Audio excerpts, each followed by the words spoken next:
Hello everybody and welcome back to Robert's Reviews. I'm really hoping I have the audio fixed. It should be fixed. I could be wrong. I'm not entirely sure. It should be fixed though. Here's to hoping. Today we're going back to doing some requests, and the first request we have written down is The Last Dragon.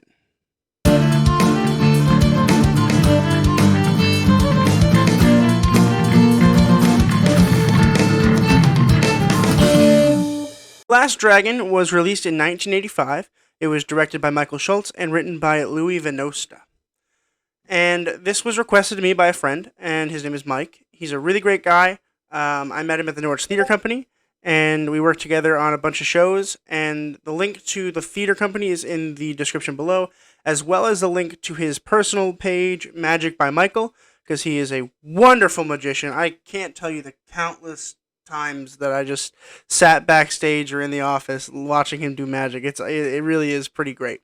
So make sure you go to those two links and follow to see shows by the Norwich Theatre Company and to look at some videos and become aware of upcoming events by Magic by Michael.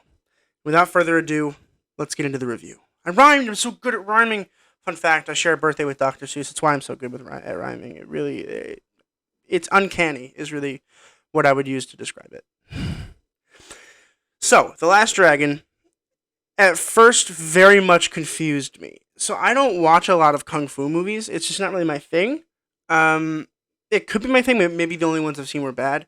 But, as I've told people before, I don't like researching movies before I watch them, particularly if the reason I'm watching them is for you guys. That way, you're just getting my blatant opinion, and you're not getting, other people's opinions. So, I had no idea what this movie was, and I just rented it and started watching it. And I was very confused for quite some time in the beginning of this movie. I didn't know whether it was a comedy, a romance movie, a musical, or a drama. And honestly, it could go either way. I'm still kind of in that wishy-washy thing of I really don't know what to put it in. If I had to choose one, I would probably say it's a comedy. But really, there's no way of knowing. It's funny. It's got romance. It's got kung fu, so it's an action movie. It really is all around a well-balanced movie. Now, if it were up to me, I probably would have stuck towards more of one genre rather than bouncing back and forth, because it was kind of bouncing back and forth, in my opinion. It felt a little wishy-washy at some points where maybe they weren't sure what direction they were going to take per scene. Because one scene, you'll have a really funny scene, and a lot of funny scenes had to do with the bad guys, which I think is pretty entertaining. But then the next scene would be super dramatic and action-packed. And as cool as I think that is, that they did try to strike a balance, maybe it is a little unbalanced. And that's just a personal opinion. So, a general overview of the movie. So, essentially, there is a kung fu student who is being taught by his master, and his master tells him that he needs to go find this other master that's going to tell him how to reach the glow, which is basically this kung fu, powerful thing. It's like the Iron Fist in the Iron Fist series. And so, he goes on a mission to do that, and in the meantime, he finds a girl he likes, and he has to face his fears against one of the better martial artists in the area. I think that's a good way of describing it. It's hard to describe. It's a really hard movie to describe because it really is. It's everywhere. It's wow. There were some issues that I did have with the film, unfortunately, and a lot of it has to do, I think, with the time period, maybe. So when it comes to an 80s movie, you have to strike a balance between special effects and realism, because there comes a point where if you add too much special effects or too many bad special effects, it can weaken the movie. And in my opinion, I think the movie might have been weakened a little bit by the special effects team. And what I mean by that is there was so many special effects components in this movie that just generally weren't necessary. For instance, in the beginning, we see him just fighting the air for a bit for the opening credits, because it was the 80s, so they had opening credits. And they had him, I think, in front of a green screen for just one of the shots. So the rest of the shots seemed like they were shot in a good like in camera, on frame, and all that stuff. And then they did this one shot where like he was just in front of a green screen for some reason, and it just looked really weird. And then later on, they have like these sparks when they're hitting each other that just really don't look good. And I understand it's the '80s, so you can't make them look good. But I think the movie might have been enhanced if they just didn't add special effects at all, except for the glow. I understand we needed the glow at the end. Spoiler alert, he finds the glow. It's been out for like 40 years, so I don't feel bad spoiling it.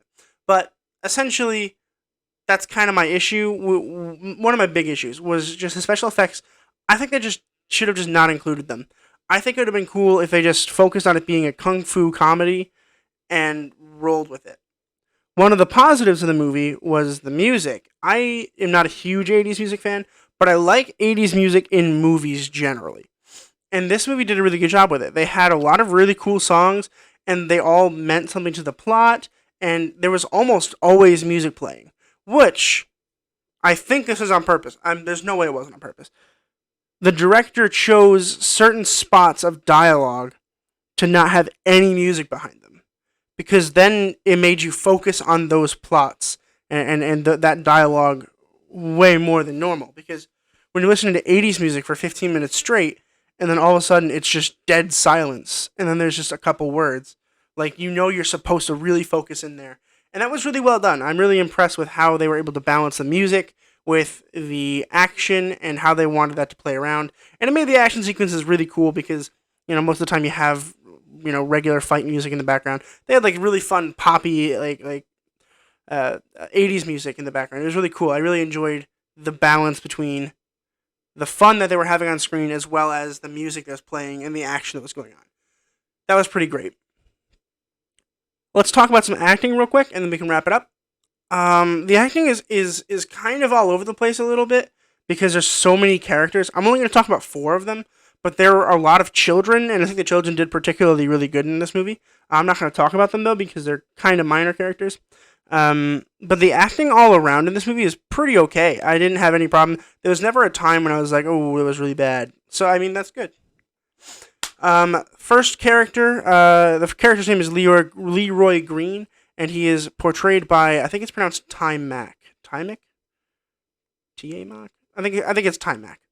And he portrays Leroy Green, who is the student, and he's looking for the glow. And I think he did a particularly good job for the most part. So, he portrays this, really polite, really, well put together man who's just on a search for his own thing, pretty much. And I think he does a really good job maintaining that character for the majority of the movie. There were some times where he would slip out of character a little bit. One of those times being towards the end when he first gets the glow, he screams and goes to attack somebody. And I just feel like he wouldn't have done that. I feel like that character wouldn't have been particularly fierce about it. I think he would have been more self-gratuitous about it. Okay, I have it now. I finally realized what I was supposed to do. And I think that would have played better to his character. But that's just a personal decision. It didn't negatively affect the thing more so than I was like, I don't really buy it. Vanity plays Laura Charles. I think Vanity passed away, right? She's gorgeous. And she plays Laura Charles.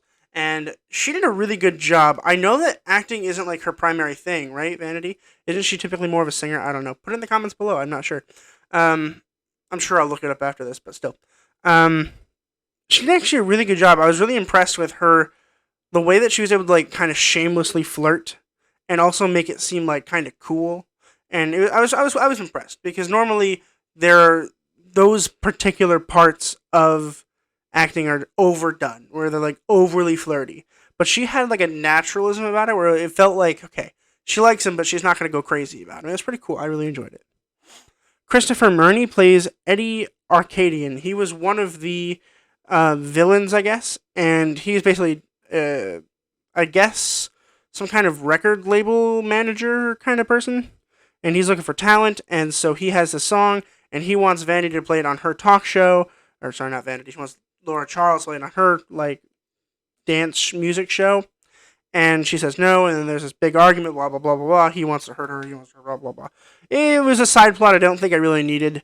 I understand why it was there. I just don't think it necessarily needed it. We could have shortened this movie to like an hour and 25 minutes if we got rid of that character altogether and focused more on Sho'nuff. Because I think Sho'nuff is a more fun character, and I really enjoyed whenever Sho'nuff was on screen. That was probably my favorite part of the movie, was Julius Carry as Sho'nuff. He just brought this fun, like, hilarious character to screen, and the second he came on screen was when I knew it was a comedy, because it took me some time to realize that it was a comedy, because I'd laugh, and then I'd be like, am I supposed to laugh here? Am I not supposed to laugh here? I'm not entirely sure. This is when I knew he is hilarious. I really, really, really, really, really did enjoy his portrayal of Sho'nuff, and I think that if we focus on him being the only bad guy here, I think that would have been better. Also, I wouldn't hate to see a prequel about it, although I think... Isn't Julius Carry passed away too? I think he died a while ago. That's depressing. I would have loved to see a prequel, although he's probably old now, even if he is alive, because then we wouldn't be able to see it. Regardless, a prequel would be really cool about this character. Okay, I think I have done enough talking about this movie. If anybody wants to talk further, feel free to talk to me about it. I know many of you have probably seen this movie. It's been out forever. And with all this being said, I'm going to give this film a B. Because I didn't really like the special effects. I think they could have done without it. I didn't really particularly enjoy Arcadian as a character. I think we could have gotten rid of him and switched him with just focusing on Sho'nuff. And I generally don't like Kung Fu movies, although I liked this one more than typical ones. So that's good. Well, I hope you enjoyed. Links in the description. We have the link to Magic by Michael's Facebook. We have a link to Norwich Theatre Company's Facebook. Like and follow all of those and look at the videos that they have posted on there. I know Magic by Mike's, he's got really, really, really, really good videos on there. I like watching them. They show up on my feed, and I'm like, ooh, and then I watch them, and it's really funny.